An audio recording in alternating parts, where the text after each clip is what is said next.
설립 취지가 무색한 기업은행 소식 어제에 이어 추가로 전해드립니다. 정권이 바뀌면 기업은행에도 덩달아 바뀌는 게 있습니다. 바로 은행장과 임원입니다. 이때가 되면 불거지는 낙하산 인사 논란은 이번에도 여지없었습니다. 윤종원 행장 본인에 이어 최근에는 상임감사와 자회사에까지 여당 정치인 출신 인사가 임명됐습니다. 이런 인사 관행이 경영에도 고스란히 영향을 미친 탓인지 정부 눈치 보기식 경영 행태 역시 만연해지고 있습니다. 배성재 기자입니다. 비하신 부분을 잘 듣겠고요. 것처럼 함정미달 낙하산이라고 말씀하셨지 않습니까? 저는 그렇지 않다고 생각합니다.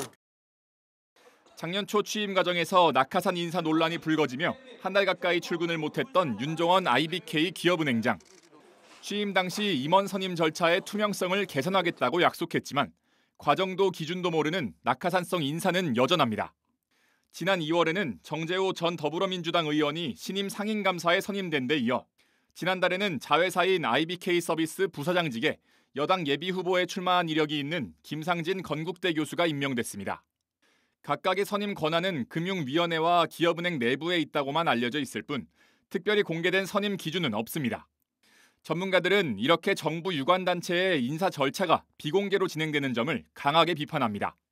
우리나라 공공기관에서 우리 주무부처가 공식적이지 않은 방법으로 인사에 많이 개입하고 있기 때문인데요. 그러니까 우리 사람을 받으면 나중에 뭘 잘해준다라든지 주무부처와 공공기관 간의 담합의 소지도 생기는 것이죠. 윤 행장 취임 당시 약속했던 노조 추천 이사제 도입이 최근 무산되면서 내홍에 휩싸인 점도 같은 맥락으로 풀이됩니다. 사회이사 임명권이 기획재정부와 금융위원회에 있어 노조가 추천한 사회이사가 선택받기란 쉽지 않은 구조기 때문입니다. 윤 행장은 직원을 포함해 다양한 채널로 은행 발전에 기여할 수 있는 전문가를 금융위에 제청할 계획이라고 말했지만 노조 측은 끝내 자신들이 추천한 인사가 탈락한 이유조차 알 수 없었다고 토로합니다. 부적격자라는데 부적격 이유를 정확하게 얘기하고 있지 않기 때문에 개인정보라는 거죠. 과정도 기준도 알 수 없는 인사가 되풀이되는 사이 정부 눈치를 보는 듯한 경영 행보도 나옵니다. 지난해 기업은행의 배당 성향은 29.5%. 기업은행 최대 주주인 기재부는 2019년보다 30% 넘게 늘어난 약 2,200억 원을 배당금으로 받았습니다.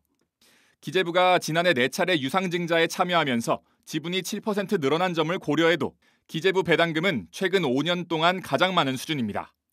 또 금융위가 지난해 시중은행들의 배당률을 순이익의 20% 이내로 할 것을 권고했던 점을 돌이켜보면 기업은행에만 정부의 재정을 고려한 결정이 이어지고 있다는 의문이 고개를 듭니다. 중소기업 금융 지원을 목적으로 세워진 국책은행인 기업은행. 설립 취지인 중소기업 지원에 집중하고 낙하산 인사를 막기 위한 투명한 인사 절차 도입이 시급하다는 지적입니다. 한국경제TV 배성재입니다.